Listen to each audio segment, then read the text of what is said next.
Today and yesterday, we heard and experienced the emerging expressions of faithfulness in different formats. Now the question before us is what it means for us, the mainline churches. As a preparation for this talk, I went to various mainline churches to see the presence and activities of the young people, 20s and 30-something, but I hardly saw them in the church. You know, I'm an educator. I teach religious education here. So number one thing that we do as an educator is a needs assessment.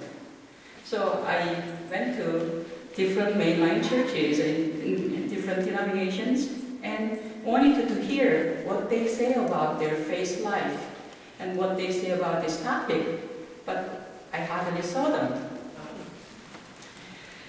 I went to one of the United Methodist churches that has about 100 people in their young adult group. Because the associate minister is a graduate of a PSR, and I constantly hear from her about her ministry, and she was extremely excited about young adult group when it reached 100 members. So when I went to that church, I was looking forward to meeting a lot of young adults. But out of about 300 people on Sunday morning, I could count about 10, a dozen, or 15 at most, the young adults' presence in the church. So I asked her, where are they? You said you have about 100 people in your young adults group, but where are they? I don't see them on Sunday mornings here.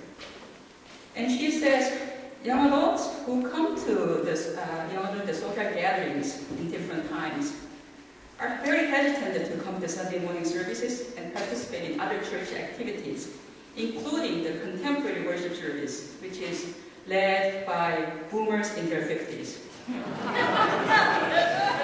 They do not find that experience meaningful, and they do not find that the service is speaking to them.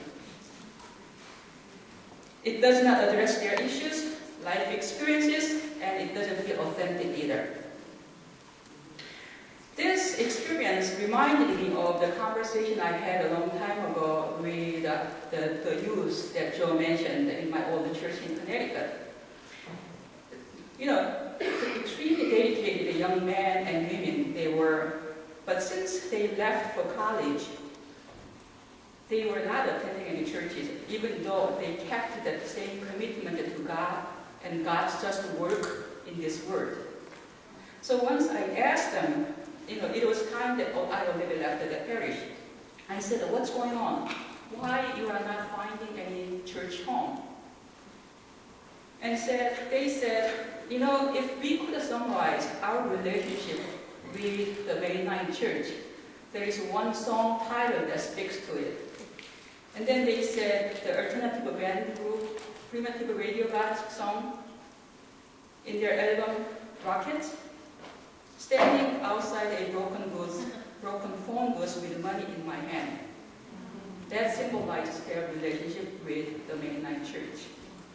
Standing outside a broken phone booth, that phone booth symbolizes the church themselves who want to call God, and they have money in their hand. They are eager to call God, but the phone booth is broken. Of course, now we hardly see phone booths on street corners.